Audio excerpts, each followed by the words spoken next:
Hello, welcome back, Billy Ho Sports. We had a big three Derby prep weekend all across the country, from north to south, all the way to west. The road to glory is heating up. My road to 3,000 subscribers is underway. It's going to be a lofty one. I wanted to get it by Derby, but I'll take by the end of the Triple Crown, though, if you guys want to just get me close. So I'm going to be hammering out Derby Triple Crown info for the next foreseeable future. So tell a friend, have that friend tell a friend, and so on. Planning on doing some kind of giveaway contest for the Derby itself, maybe a Triple Crown contest. We'll do something like that. Maybe a Derby swag bag. Leave any suggestions you might have about contests. I know there is actually a website. Can't remember it off the top of my head, but I got it saved.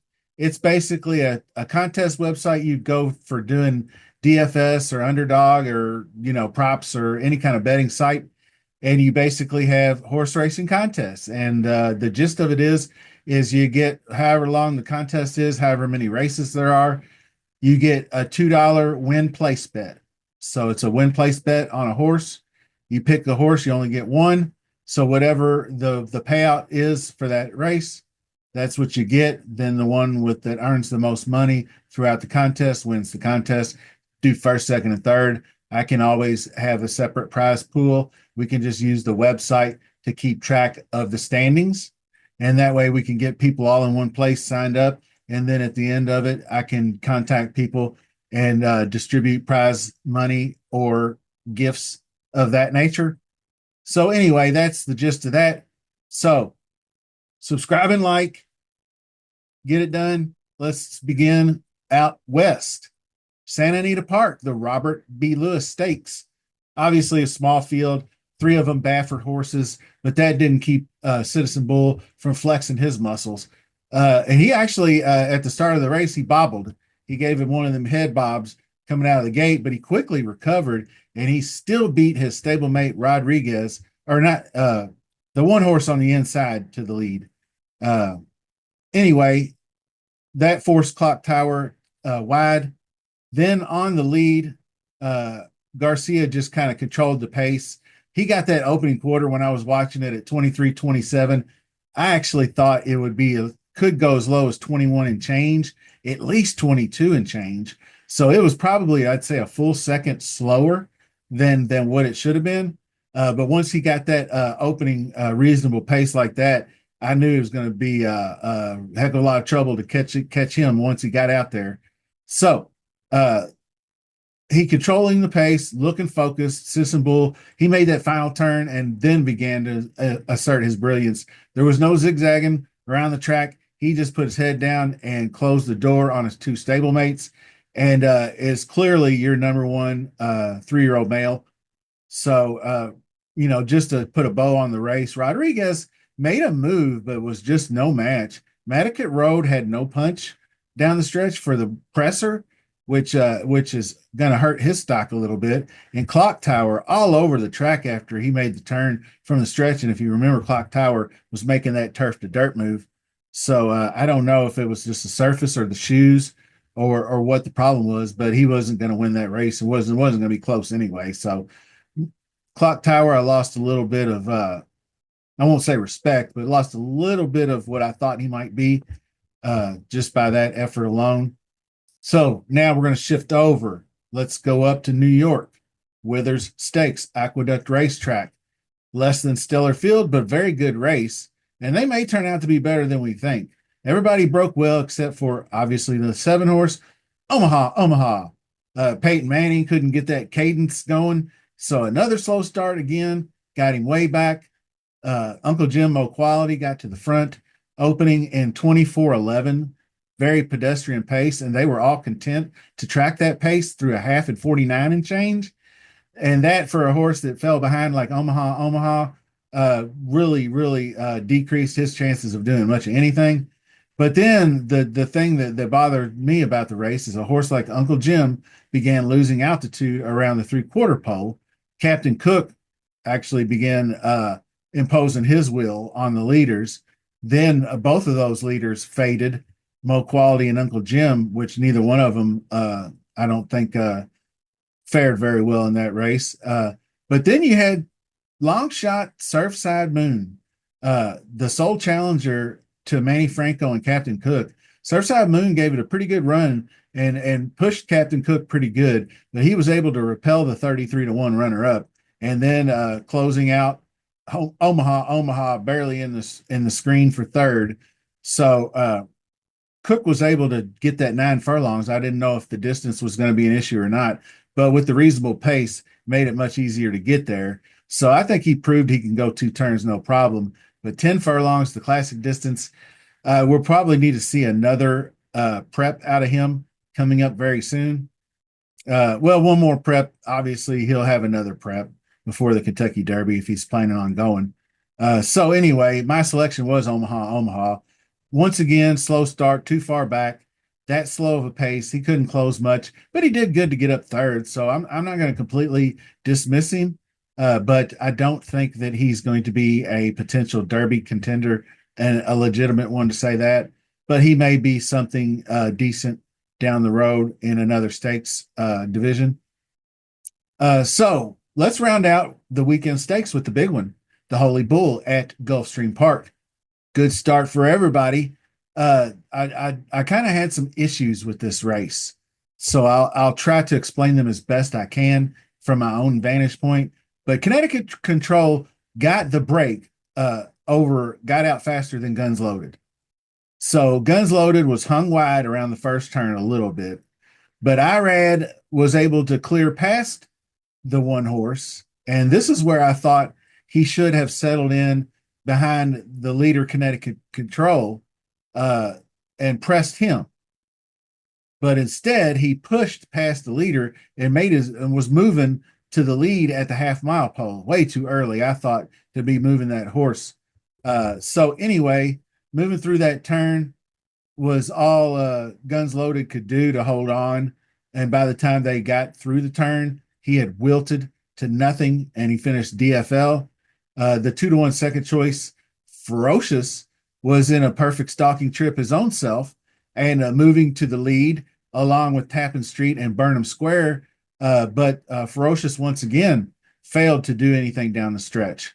So that was really a kind of a big knock against him because he'd had a couple of suspect outings where he was finding excuses, so to speak. So then it became a geographical battle, so to speak. I was trying to think of something clever with street and square in it. So obviously Tappan Street, Burnham Square, heading up down the stretch against each other. Burnham Square had the more kick and was able to get clear for the win. Tappan Street was really outstanding in just his second race. So both of those horses, I thought was pretty impressive the way they ran. So just a real quick stock up, stock down segment just from this weekend's races alone. Then I'm going to post the top 10 and we'll call it a day. But stock up, obviously Captain Hook looked real good. Surfside Moon, obviously same race, looked good, improved his stock. Burnham Square and Tappan Street, both of them looked good in their respective races, the Holy Bull. So nobody stock up or down.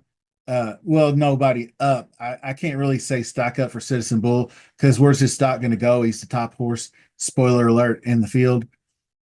So stock down. I did downgrade Clock Tower because I thought he was going to be making that switch a little better than that, but no good. Madaket Road, I thought would have more coming down the stretch, being more of a stalking trip in that race. Mo Quality and Uncle Jim, obviously running to a slower pace out front like that, but wasn't able to maintain the 9 furlong distance. So they're going to need to work on their fitness.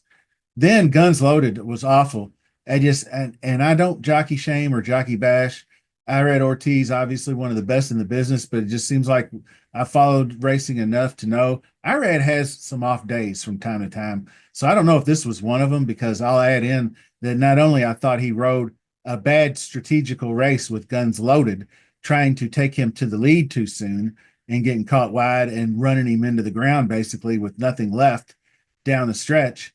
The race after that, which was the forward gal, he was on the Queen's MG, similar position, and he didn't push that horse uh, to the right position. I thought he missed the mark coming down the stretch in that race too. But he could have just been having a bad day, right? So anyway, Ferocious, obvious stock, most of all dropper, another lackluster stretch run. Blinkers obviously didn't work, so I don't know what to say about him. His Derby trail is looking a little bit thin. So now let's close out the best top 10 in the business. I'm going to say it right now. It's a Bob Baffert 1-2, obviously Citizen Bull number one. Then I'm putting Barnes number two. People may still question Barnes, but the way he blew him out, I went and rewatched the San Vicente several times. It included such horses as Bullard, Mackenzie Street, and Romanesque. Now, Bullard, I guess, has kind of maybe lost a little bit of favor after he started out pretty strong in his Derby career. But I think the ceiling is obviously the bed of roses for Barnes. He looked a lot crisper. He looked a lot sharper after a few weeks of training. Now he's going to have a few more weeks of training, and he's going to run maybe one more prep. Definitely one more prep, but I don't know which one it'll be. I guess it'll be probably the Santa Anita Derby. We'll see. Now, let's see. The next one on the list is number 3. I'm going to give East Avenue the benefit of the doubt still. He still looks like the real deal. He's pointing toward the Risen Star, so that's going to be his redemption race. So we'll see what he's got because he's going to be matched up with our number 5 horse, which is Disco Time, shot way up the ladder. I went back and watched that race. He ran in the slop from the 11th post, 13 horse race, 8.5 furlongs at Fairgrounds, and in the Lecomte, grinded it out. I mean, he was way wide down the stretch and really looked like one of those races reminiscent of Sierra Leone last year, the way he grinded it out and got down there to defeat, I believe, Track Phantom in the one of those races. It might even have been the Risen Star. So that brings me to number 6, Chancer McPatrick. I think I'm numbering these right. Number 1, Citizen Bull. Number 2, Barnes. Excuse me, 3, East Avenue. 4 is Disco Time. 5 is Chancer McPatrick. 6, Chancer McPatrick, number 5, obviously. And he looked really good early on in his racing career. Didn't fare very well like a lot of them didn't. The closer just really was never in the race in Del Mar. That was just too speed favoring of a track. He does need to add more of a stalking style. He can't just fall way back and then close. I don't think he is Sierra Leone yet. And you see how long it took Sierra Leone to score. He won the Bluegrass and Risen Star, but it took him a long time to get that closing effort in that Breeders' Cup Classic. So anyway, Chancer McPatrick pointing to the Tampa Bay Derby. That should be a good setup for that late kick, like we just saw from post 11, the previous horse, Disco Time, who's not even a closer. He just had no choice but to file in back there, coming out of that wide post position. So he showed some versatility in that race, which is another reason why I moved him way up. Now, another horse that could likely take on well, after I should finish Chancer McPatrick, because I believe after the Tampa Bay Derby, he's pointing to the Bluegrass at Keeneland. So he is taking that similar, but he's not. The Chancer McPatrick's taking the Tampa Bay Derby instead of going over to Fairgrounds like Sierra Leone. But anyway, I digress. Number 6, Speed King, was just that in the Southwest. I really liked him in the, I think it was the Springboard Mile, where he was beaten by Cold Battle, but led all the way. You could see how much better his fitness was after he got out and led the whole way and actually repelled the challengers down the stretch at Oaklawn. So good looking horse, Speed King. could have a chance if he gets that fitness going to be one of those horses with potential skill like Authentic did several years ago and get out front and wire them in the Derby on a dry day. Now, it brings me to number seven, journalism. A lot of people are high on journalism, but he has yet to run since that win in the LA Futurity, Los Alamitos, that is. And since that, the horses he ran against, gaming, his stock's gone way down. He had a terrible race. He doesn't want to route. Uh, and then the field that he beat in that race, the rest of them aren't really progressing either. Getaway Car is one I still need to see because I thought he ran a pretty solid second. He was my pick to win that race and a good value bet, but he wasn't able to hold off journalism coming down the stretch in that race. So I'm going to want to see Getaway Car and see how he progresses in his next race. Now, number eight, talk about a horse we haven't seen in a while. Eight is Sovereignty. Has been off since October, mid-October, when he won the Street Sense. And I thought that maybe he had a minor injury or something. I'm confusing him with another horse, but I thought he was going to run in the Breeders' Cup Juvenile and then passed on that because he had a little setback in training or an injury or something. But he has only had two works this winter, so that tells me something's going on with this horse. I'm not knocking him out of the top 10, but I am knocking him down. Say if he'd have one quality prep race since then, he'd probably be in the top five, number five in that range, but we haven't seen him, so he falls a little. Then that brings me to another horse that fell a little bit. The number nine is Jonathan's Way. He won the Iroquois. Everybody was hot on him. Then a pretty lackluster seventh in the BC Juvie. After that, though, he went back to Churchill Downs and rallied to second in the Kentucky Jockey Club behind First Resort. So maybe he has a liking for the Churchill Down dirt, which is obviously a good sign for anybody who wants to go to the Kentucky Derby. So we'll watch Jonathan's Way in his next race because I believe he's also looking at the Risen Star. The horse that exits that race is going to move up the ladder, no doubt. So let's round out the field number 10. We're going to give it to Patch Adams. He was impressive in his second race winner at Churchill Downs at 6 furlongs. He won by like double digits or something crazy, but failed to do a whole lot in the Southwest. He bobbled at the start, shifted all the way back to the rear, which is not a strategy Brad Cox would have used in that race. So something happened to him there. I think I'm willing to give him another look. We'll see what happens with his next race. And then if he doesn't do well there, obviously he's out of the top 10. So that covers us for Kentucky Derby 151 update for the beginning month of February 2025.